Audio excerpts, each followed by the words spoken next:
dike na jaya mani mesoma ya ni enile komere akwaka ya dike na mpara ya kanjirisi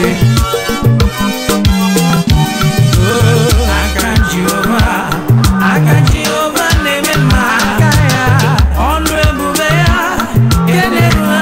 oneruari nebe no isi yikendo kena digi atata mole aka Jehova neme aka ya neme ma aka Jehova Jehova neme ma onemere mumale onu ebube ya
anyị ji ohere n'ụlọ echeta nwanne anyị nwoke bụ Fada Greg na-atụ anya bụ onye mere afọ 10 ojigbo echi ụkọchukwu n'ọnwa gara aga. Anyị na-echeta ya n'ebere n'ụlọ pụrụ iche were asị ka Chineke bụ onye bidoro ezi ọnwa n'isi ya were aka eluigwe n'isi n'aha Jizọs Kraịst onye nwe anyị. Chineke gị bụ onye okike na onye ndu ihe niile, biko tụgharịa lee anyị anya ka anyị mata mgbaghara gị n'ime ndụ anyị, mee ka anyị were obi anyị niile na-efe gị mgbe ncha.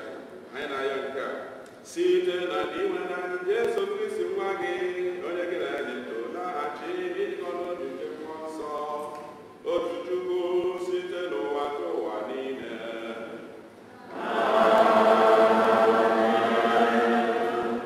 Biko tupu anyị akụrụ ihe ọgụgụ ndị ohere ayọ onye ọbụla bụ onye bịara n'eji paakị moto ebe a mana ọnọchiri mmadụ ịbụ ọkachasị ebe Fada na-achụkarị ike na ọnọchi biko onye ama ndị ezi na ufe nwoke n'oge nke ọzọ baịbụl paakị were okwu ejikọta otuto dị Yesu.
onye nwe anyị nọnyere unu. Ihe ọgụgụ nke a si n'ozi ọma nke Matiu dere.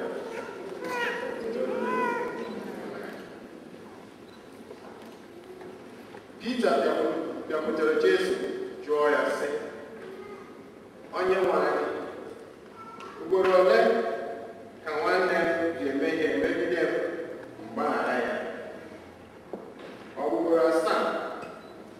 Jesu asị ya, mba, ọ bụghị naanị ugboro 7, kama ọ bụ ugboro 70 ruo ụzọ 7.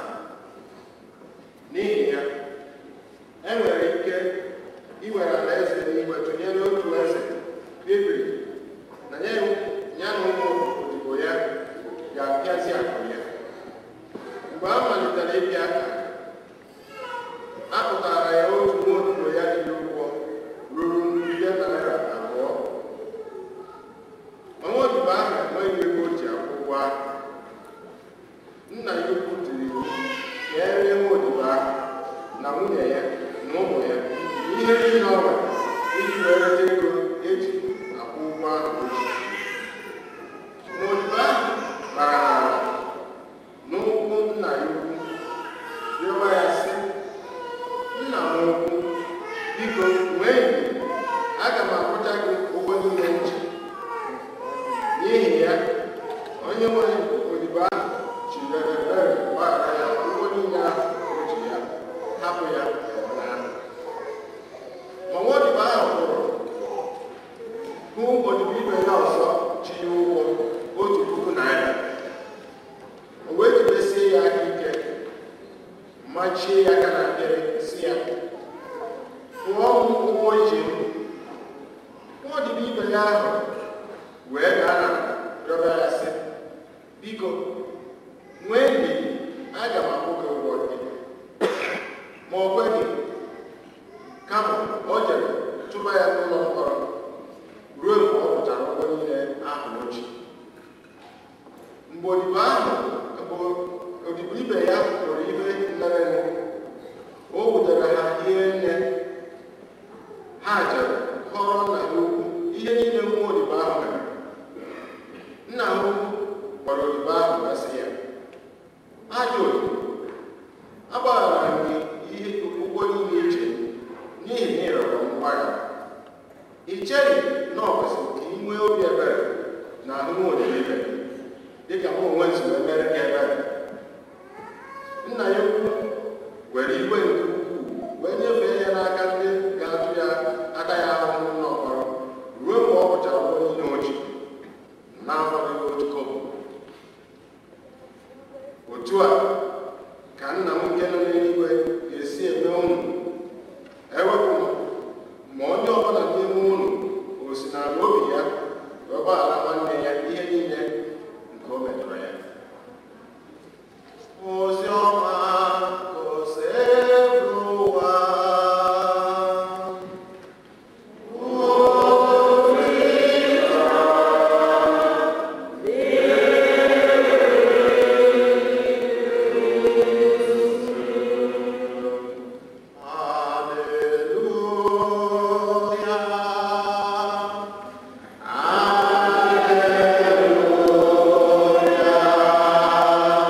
na-egbughị oge bụ na anyị ga-aba na ife anyị ji wee mere isiokwu na retreat anyị n'arọ a. Kedu ebe anyị nwetara isiokwu anyị na retreat anyị n'arọ a? Anyị nwetara ya n'akwụkwọ nke Joshua 24 verse 15. Joshua 24:15. Abịa na Joshua 24:15, ife Joshua kwuru bụ nọọsụ. But if you will not serve Yahweh, choose today whom you wish to serve, whether the gods that your ancestors served beyond the river, or the gods of the Amorites, in whose land you are now living. As for me and my household, we will serve the Lord. As for me and my household, we will serve the Lord. I want everybody to say it. As for me and my household, we will serve the Lord. I ask you a question. Who would you serve? Who would you serve? As for me and my household, we will serve the Lord. Who would you serve? As for me and my household, we will serve the Lord. Who would you serve? As for me and my household, we will serve the Lord. All the one back. I will. Mamua, Mezunu no, Mamua, Mezunu no, Naega, Pambo, Bali Chinebu, Mamua, Mezunu no, Obros also Moma. Abaya no sending back on your mana, open a money, but don't send you back on that adopted 1 year or 0. And open night now, often try to open that money also in the one is a couple of Munyaki, more Digi. One is in all the impact now to present. Even if we were the bad, market times were for one or never. Often none of the buy, on your number, no need a joke and no goodness in no. Often an enemy who can lose in no. Need for an armor, goodness in no. Manolo time or never, Messiah, or the Zaka, equal on your idea, on your Nazarabani. Obreziokwu onye ọbụla zara afa nne mmadụ nwere ike ịdị na-eje ụka nwa ya sị na m achọrọ ije ụka maka ife ọnọdụ anọ ya ọsị oke nsị aka ije ụka mmadụ ka ije ụka ọdọ anyị akpọ ya child abuse onye ọbụla ejeba nga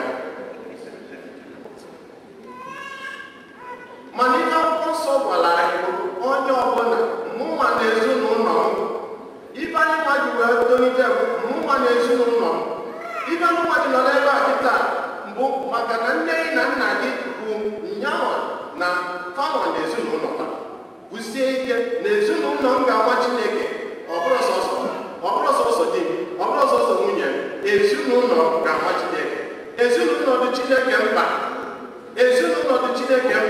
maka ime anya na akwụkwọ nsọ anyị bụ na anyị ga-agbada na akwụkwọ nsọ nwa obere oge na Chineke bido n'isi mbọsị izizi ka ezinụlọ ka o kesi ezinụlọ wedataba ngọzi ya na ezinụlọ mgbe Chineke chọrọ imebi ụwa ọ bụrụ sọsọ Noa ka ọ zọpụta ọ si Noa na gị na ezinụlọ gị jee na Genesis chapter 7 verse 1 gị na ezinụlọ gị na ife niile ga-aba n'ụgbọ gị na ezinụlọ gị abịa na Genesis chapter 17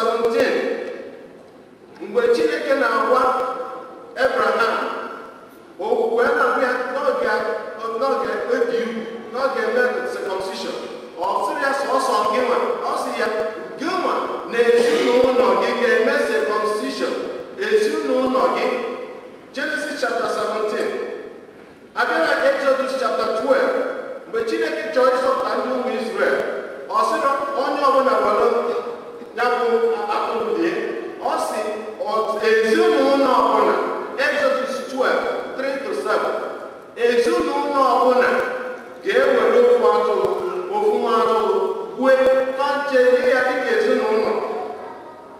Ị bịa na Numbers chapter 18 verse 1 Chineke pụrụ n'ife niile chọọ iwepụ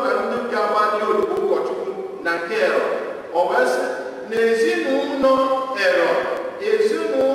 ero ibe a ga-eme ibe ọbụla ije na ezinụlọ ibe Chineke bụ ibe Chineke chọrọ. Ezinụlọ ibe Chineke bụ ibe Chineke chọrọ. Na ezinụlọ ọbụla na ezinụlọ ero na ma mụrụkwa ezinụlọ ero ka ọ bụrụ ndị ga na-agba ọlụmụ odibo. Ị ga-abịa na Numbers chapter 18 verse 1 wee gaba. Chineke wee chọọ ka ha ọzọpụta ezinụlọ dị iche iche wee tie iwu sị na m ga-azọ ezinụlọ ọbụla kwenye na Joshua chapter 2 verse 19. Ezinụlọ ka anyị na-achọ ka anyị mụnwa na ezinụlọ na m ekwerekwo na ya ekwerekwo na anyị ga-efe Chineke. Ị bịa na 2 Samuel chapter 6 verse 11. O nwere ezinụlọ Chineke nyere ngọzi pụrụ iche. Kedu ibe Chineke ji wee gozie fa? Ezinụlọ oge David bụrụ afọ the covenant wee na-ebuga na bịa. O wee lụọ ọpụta n'ụzọ maka Chineke sị mmadụ emetụrụ na afọ the covenant na onye nwebe afọ ọnwụ ka ọ na-ebugasị ya afọ the covenant mee ka gasị n'oge nọ na-ada mmadụ na onye jejidi ya Chineke wee bụ ozugbo ọnwụ. David wee sị na Chineke na-enwe iwe ọkụ mbụli ife abụga na be Chineke nwee ike gbuo egbugbu ezinụlọ. Ife dị n'ife ahụ na na-ebuli ebuga na ezinụlọ onye ọzọ. O wee mmadụ ife oge ma o wee cheta ofu ogbenye a na-akpọ Obed-Edom. Ogbenye mmadụ ndị ogbenye atawụla onwe na afọ o nwere ife anya ahụ ogbenye akwụkwọ ife ogbenye kwọcha isi asị na akwụkwọ na di ya isi na-akpụ ya isi ọ gara akwọsị isi asị nọ nke ndị nwere ego ogbenye afọ kwuo ego asị na ife ọ bụ na-eji ya akpọ ọgaranya nwee nnukwu afọ asị ife eri ọmasị na nwoke a ọ ga-ejedebe na be nwoke ọ chọzie Chineke buruzie si ebe a bụrụ gaba obodo ebe ma nwere ebe ọ ga-eme ọ napụtaghị Chineke. Gịnị ka ọ ga-eme? Eze ebugo wee kwadosie Chineke ọnụ na-enetaba afọ the covenant igbo ọgwụwa na-eneta dị ọfụma anọkata ngozi wee tie na be ngozi pụrụ iche ife niile na-akpawanye na David wee nọkatasị mba na ngozi nke nwoke a na mba ejekwuru kparata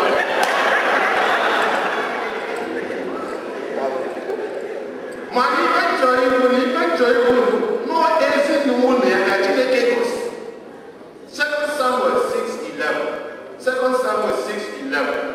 The household received the blessing. Now, Oluna Deuteronomy 12 verse 7 and Deuteronomy 14 verse 26. Chineke wee tie iwu na nchọ ka ezinụlọ ọbụla na-abịa n'iru n'oge olili ya ezinụlọ ọbụla ga-abịa wee were onwe gosi n'iru. They should present themselves to me before me in families ọsịrị onye ọbụla bịa n'ọsị n'oge ezinụlọ ọbụla ezinụlọ ka anyị na-ekwu maka ịba ọ bụrụ na mkpadịjebe ụka kedu maka ezinụlọ I am my family, my household will worship the Lord. Abịa na New Testament Chineke na Zacchaeus, Luke chapter 19 verse 9. Chineke sị today salvation has come to this house, the household. About this man, the household. In John chapter 4 verse 53, there is a household that believed in the Lord. Because the Chineke mere given. Then Acts of the Apostle chapter 10, where the apostle was Cornelius. As in Acts of the Apostles chapter 10 verse 2. Then Acts of the Apostles chapter 11 verse 14. In Acts of the Apostles chapter 16, and when Nezuno niye nke didie kwenye. If na Acts of the Apostles, if all to ezinụlọ jela onye ji Pọl na Silas na n'ụlọ nga wee che na gbapụgo chọọ ka ogbu onwe Pọl gasịla n'ikwu n'ọma na anyị ya hapụba ejikwa ekele hapụwa na n'ọnụ ụzọ ya ọrịa anyị nọ ebe a agwaba okwuchukwu chekanya eje mee ezinụlọ ya baptizim. Etu a ga-esi wee mekwa ezinụlọ Kristus baptizim. Acts of the Apostles chapter 18 verse 8.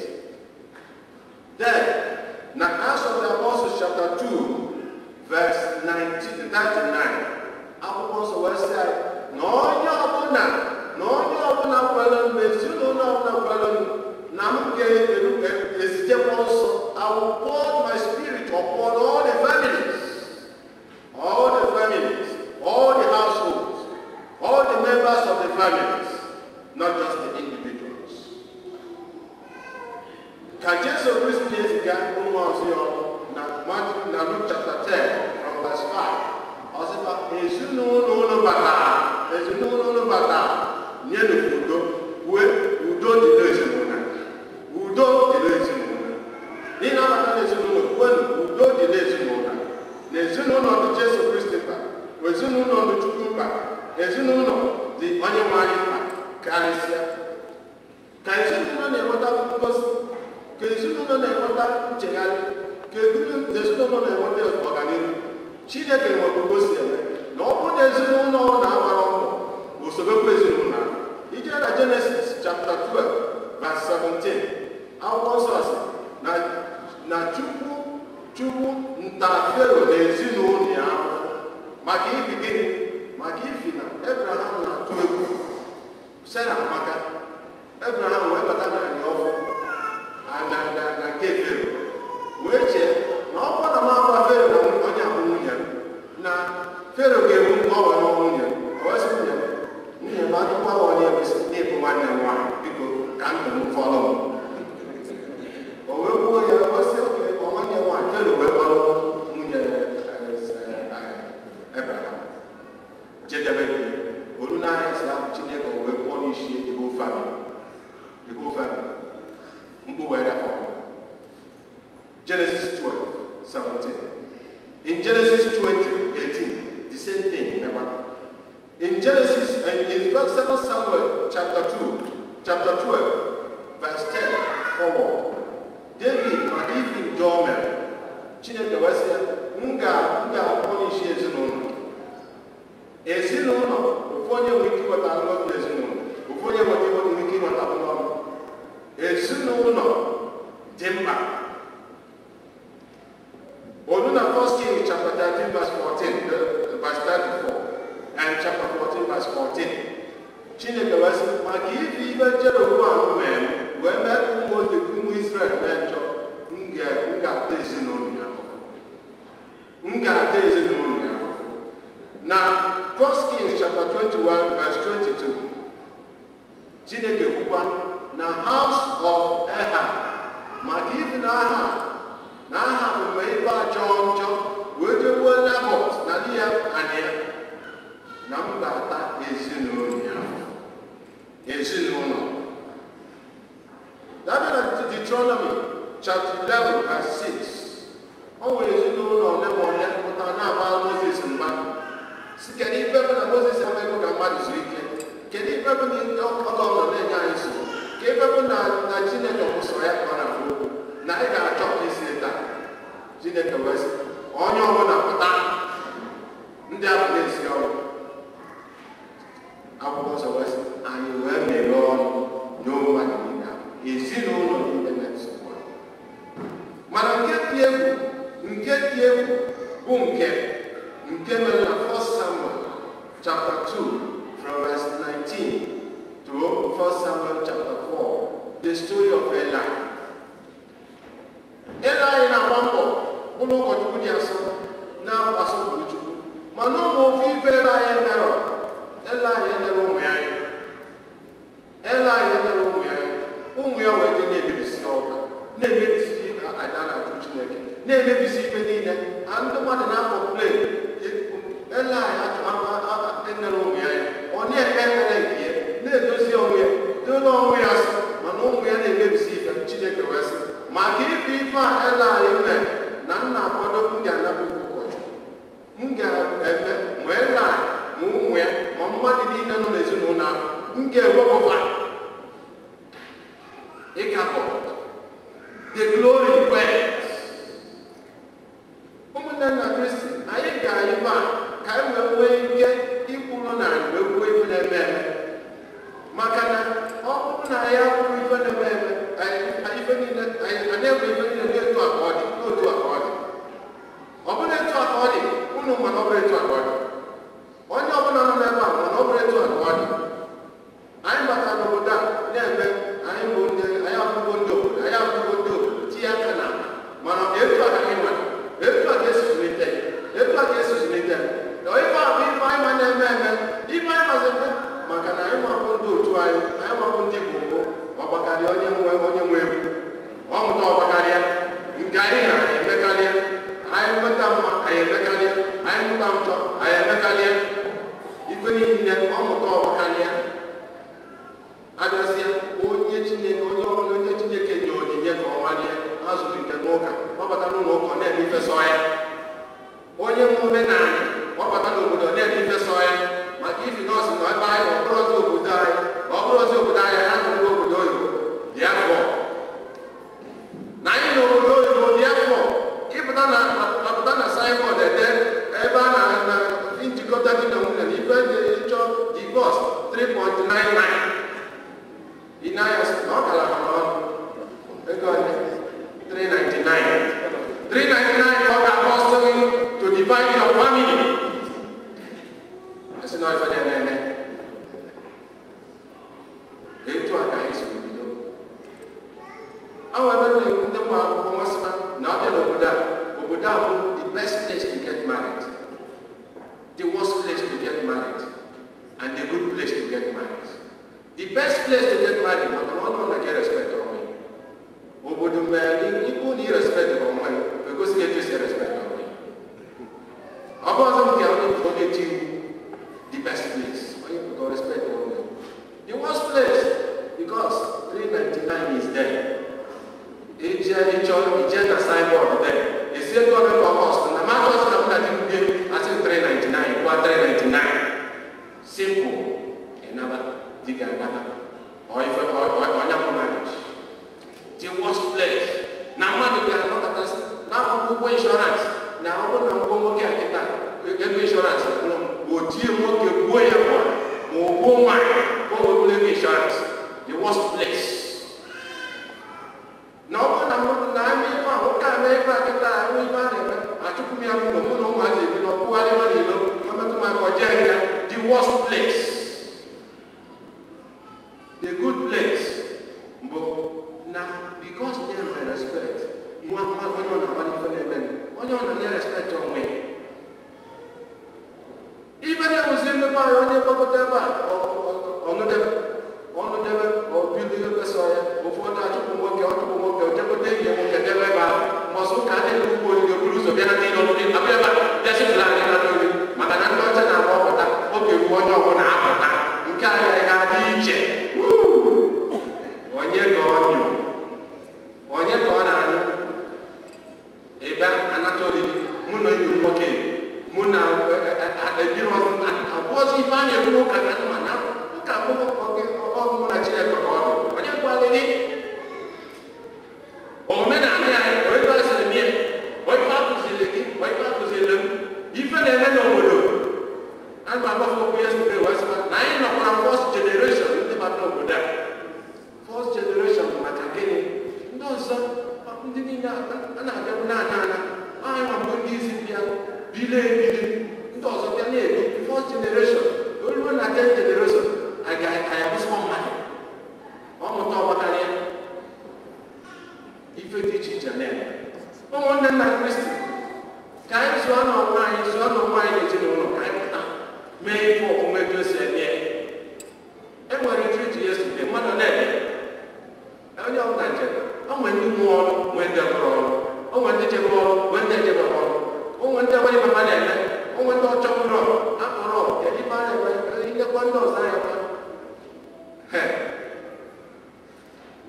oke soro mgbere ma mmiri ọkọ mgbere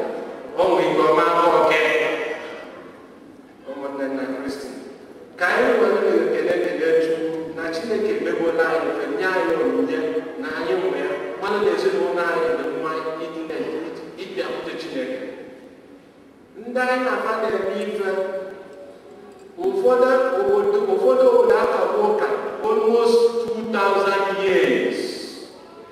How many years do you have to buy? 100 and something years. 100 and something years. And you were not tired already.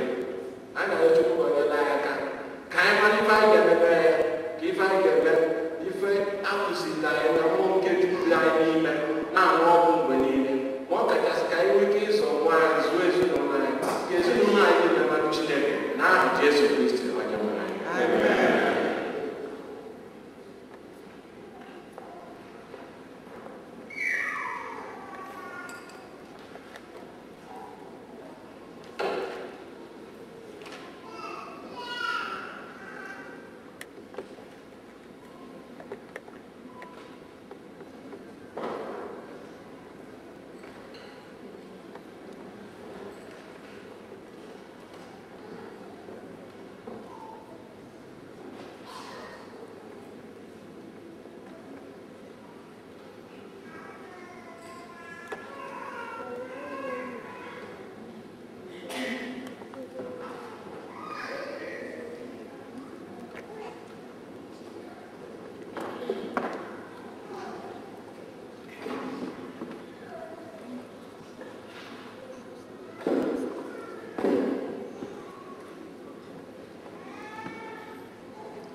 Lilian na Simon, kedu ahụ unu chọrọ ịgụ ụmụntakịrị nọ?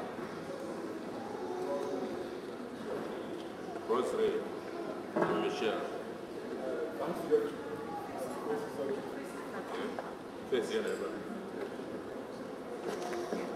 Kedu ihe unu na-achọ n'aka nke nzukọ nke Chineke maka Rosemary na Michelle? Kedu ya nwere ebe?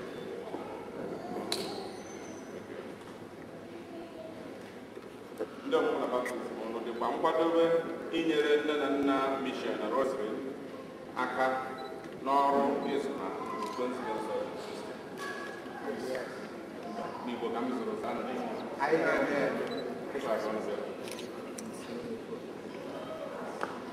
Nzukọ Kristi ji nnukwu aṅụrị anabata ọnụ n'otu ya. Ọ bụ n'aha ya ka m na-emekwasị ụmụaka ndị akara nke obe, mmesịa ndị nne na nna na ndị ọmụmụ na baptizim ga-eso m mekwasịkwa ha otu akara nke obe ahụ n'ime Kristi.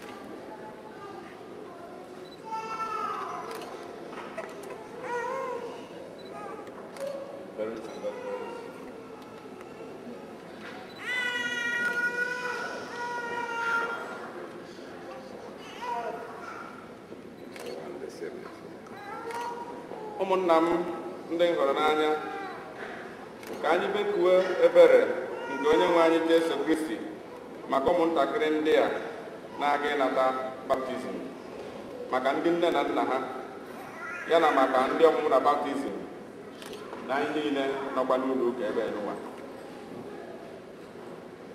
Ife anyị ga-asa bụ dị nwenu nụrụ anyị ya ka anyị zaa na ya.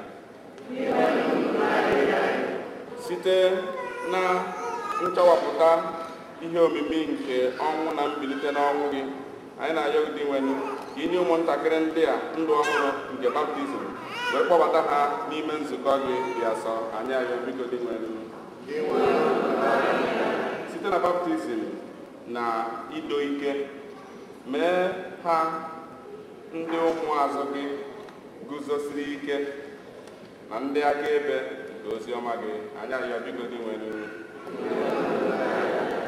dugide ha site na ndụ dị asọ were ruo n'aṅụrị nke alaeze eluigwe. Anyị arịọ biko gị nwere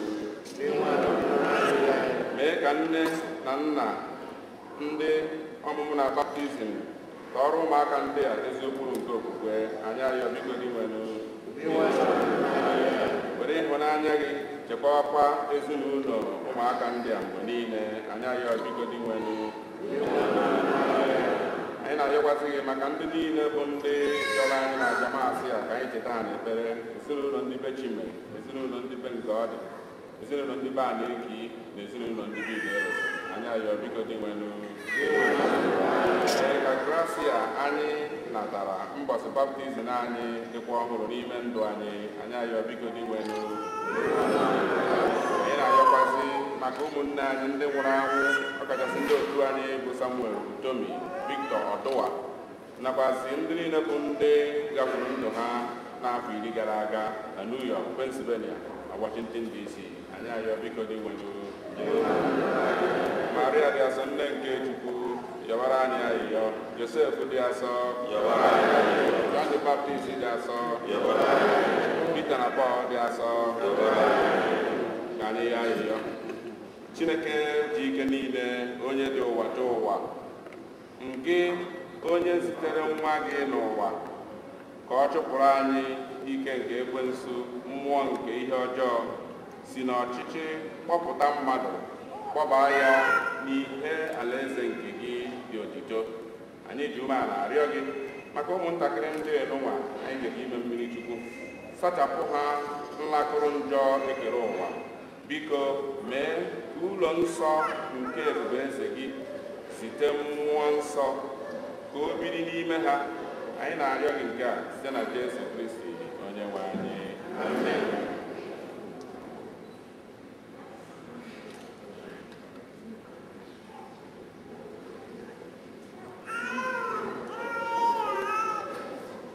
Anyị ejide akara nke Kristi onye mgbapụta tee unu ude nke nzọpụta, ka o mee ka unu kwụsie ike site n'ike nke ya bụ onye nwe anyị, onye dị ndụ na-achị ebebe ebebe.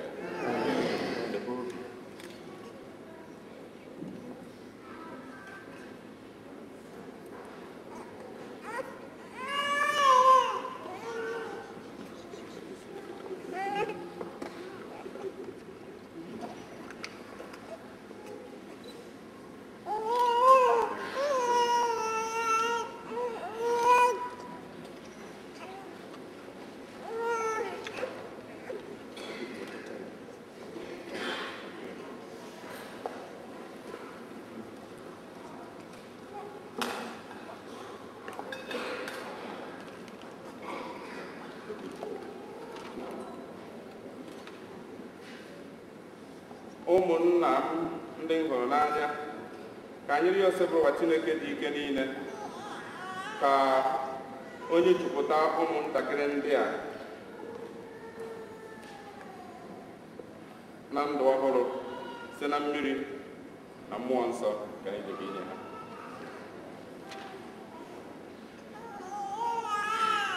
Tupu anyị emere emume baptizim a gawa n'ihu, anyị ekwupụta okpukpe anyị ga aga. Onye ọbụla kwụrụ ọtọ.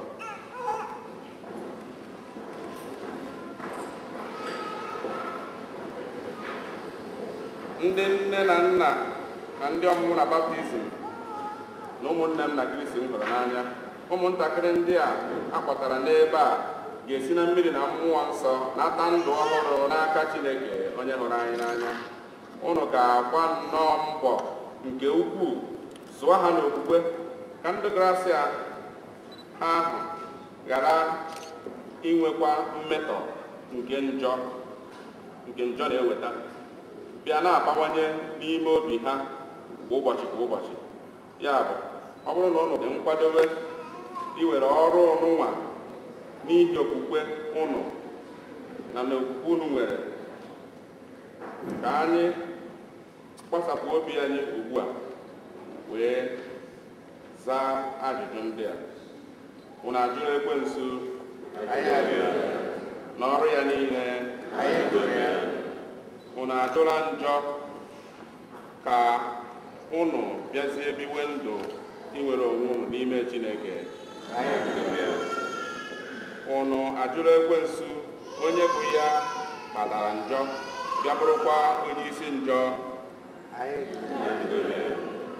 Unu ajụla Ekwensu bụ nna nke njọ na ọkpara nke ọchịchị?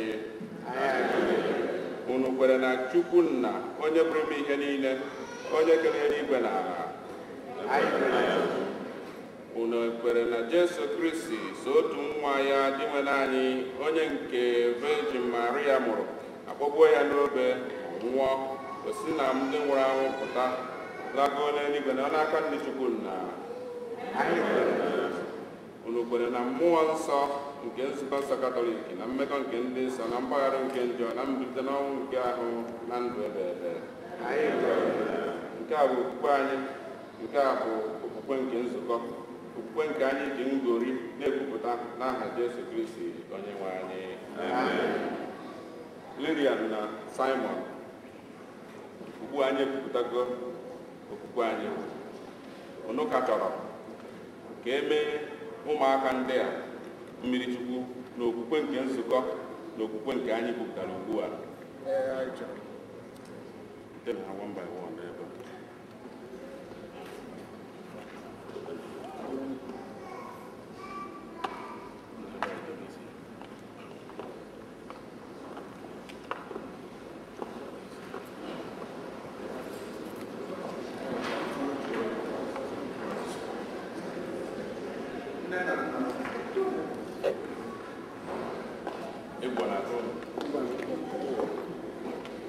Roslyn, emee gị mmiri Chukwu n'afọ nna na nwa na mmụọ nsọ.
Chineke dị ike niile, nna onye nwe anyị Jesu Kristi agbapụtala ụnụ na njọ, nye ụnụ ndụ ọhụrụ site na mmiri na mmụọ nsọ. Ọ gụnyere ụnụ n'otu ndị nke ya dị nsọ. Ugbu a, ya onwe ya na-eto ụnụ ude nsọ nke nzọpụta, iji mee ka ụnụ dịnye n'ahụ Kristi, onye bụ ụkọchukwu, onye amụma na onye eze, wee ruo mgbe ebighị.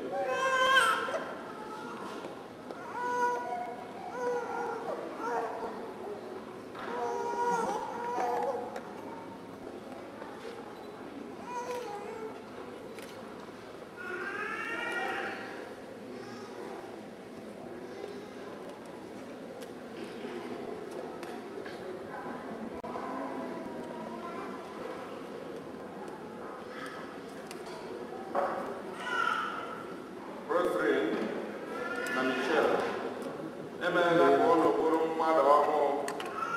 Ụnụ eyikwasara Kristi uwe ọcha nke a gosi ụnụ ọkwa dị egwu nke ụnụ nwetara site na iso ndụmọdụ na ezi ụkpụrụ nke ndị be ụnụ.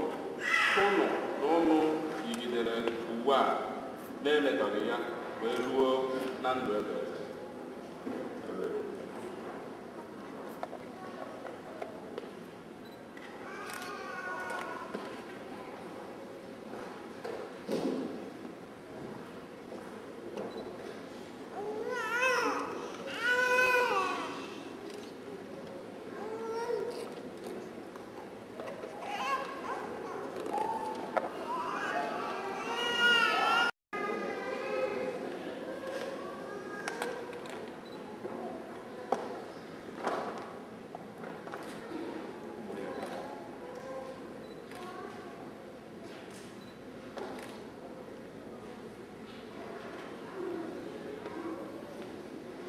ndị nne na nna na ndị ọmụmụ na baptizim.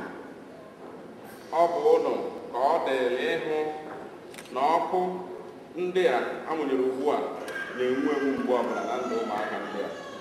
Kristi ewelela ihe ya nye ụmụntakịrị ụlọ.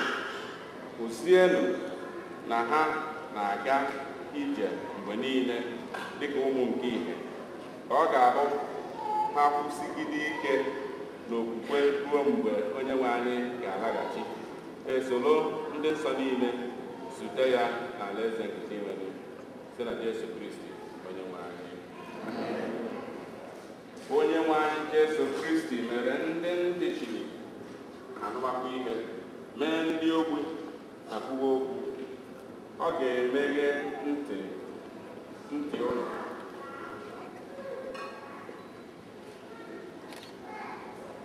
Unu bido n'ụwa okwu ya, ọ ga-emeghe ọnụ ụlọ. Ka ụnụ bido kwupụtawa okwu ya, mekwa ka ụnụ kwudosie ike n'aha ya maka otuto na ebube nke Chukwu Nna. Amen.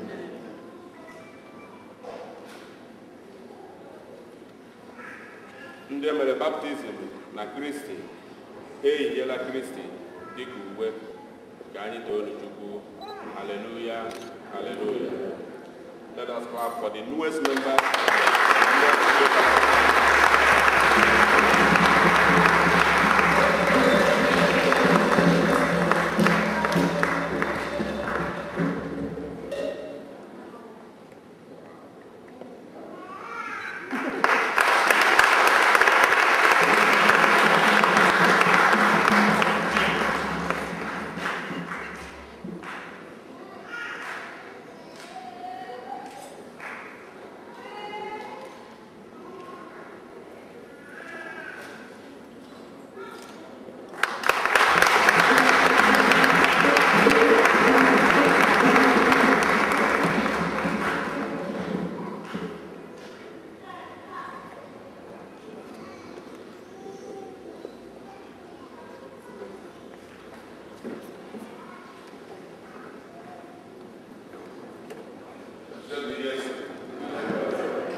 nke ọgbụgba ndị ọhụrụ dị ebebe. A ga-agba ya n'ihi unu na n'ihi mmadụ niile, ka e were gbaghara njọ, na-emenụ nke a na ncheta nke m.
Chetakwa ụmụnne anyị ndị ji okwukwe were gaa n'ezumike nke ọnwụ, kpọbata ha na ndị ọzọ niile nwụrụ anwụ n'ihe nke ebube gị.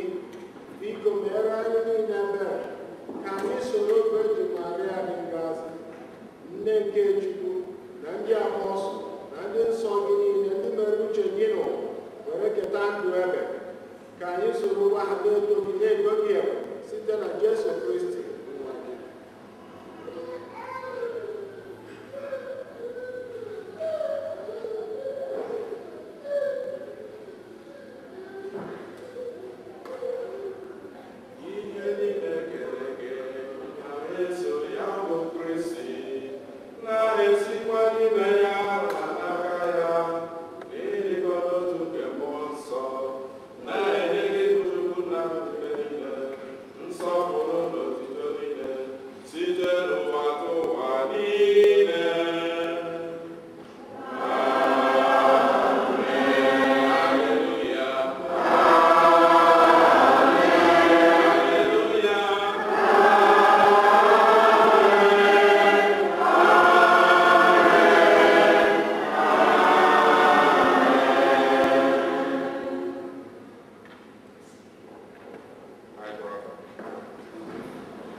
Our communion hymn is on page 106, hymn 82, page 106 of the red hymn book.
today is the first time for you. Please stand up. Let's see.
Okay, a month from today.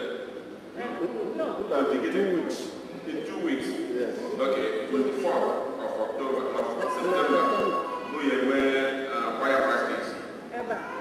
We will get back. Get time. 4 to 6. 4 to 6.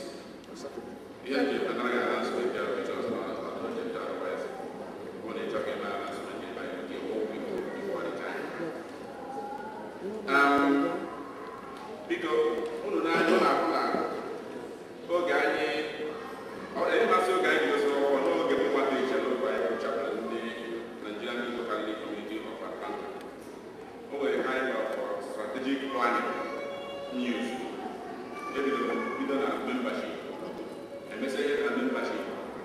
Melody Touch.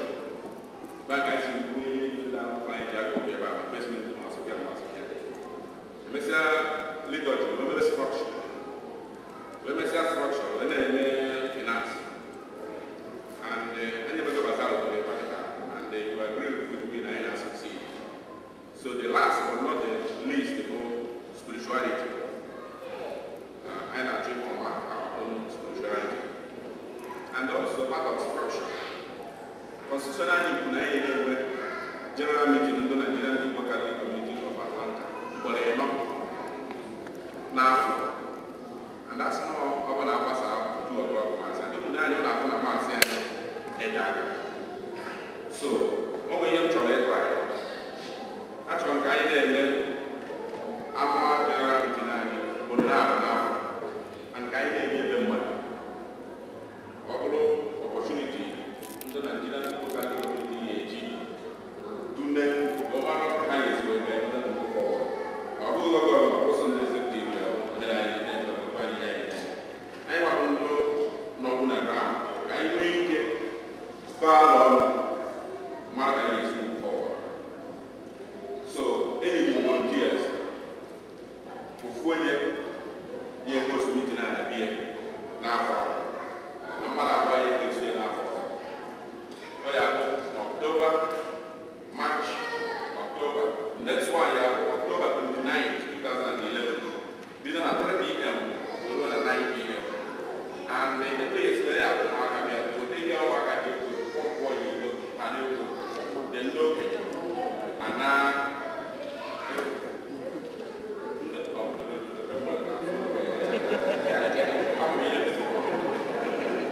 so I don't know why you can leave it. Yeah, but then many people in Japan want to pass keep the Saturday, October 29, 2011. Obviously, the sentence people now meeting they produce with the agenda. Then in also 2002, March that cost. Because they have Saturday, October 27, 2002. You are going to pass even more equals to meeting that decide the hour. As I said, I go to spiritual get right. I'm going to contact the Lord. I'm going to do now. And then I go here. We are Nigerian Democratic Community of Atlanta for our generation. And so we take your meeting for that. I don't know Dr. Nepal if I had a day. I want to number 1 here. I want to go here. It's now the 6 to 7 in Jammu. Be there on Monday. Time here, be there. I want to Tuesday, one on Wednesday, one on Thursday, one on Friday, one on Saturday, one on Sunday. Hold on now. When we get about it, I can give you a board for myself. You will go to here. Because now you're not in the way I said, no matter guy you choose. Even the second one, on the same page, and because we have regular members, registered members in our best I will not have you in a you might need to go in that, or have a dollar. Give one for my refrigerator, every second Sunday or September, maybe a Saturday or Sunday. But even so, I have to because I don't know. Here, I got to give what I'm going to or maybe I agree here. When I'm going to so much over the second one is January to December. Then Friday, Saturday, Sunday, and time. In one month, we are going to repeat here. Of course, we'll be now the second Sunday of this month. In one month, we are 18 here. Most likely, we are going to repeat. Then a day, on Friday, on Saturday, on Sunday. The men are steady there. Then time, we are going to consider your work schedule. Because sometimes you say, there's no much going in this area. And we will at least 45 or 45% of the night. I can't go new people in the party. They go over there and there's a man now. I forgot it. We will think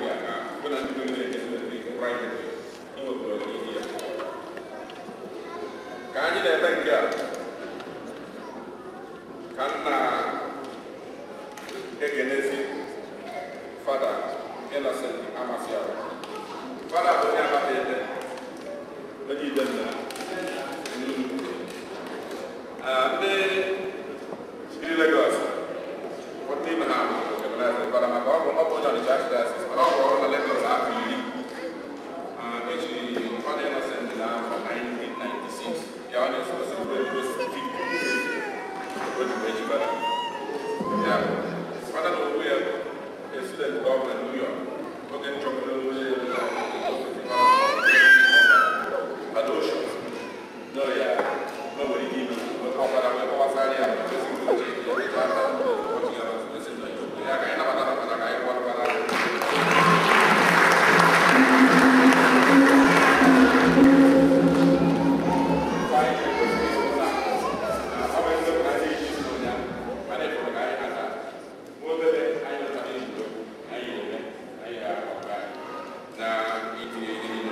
The closing hymn is on page 7 of the bulletin.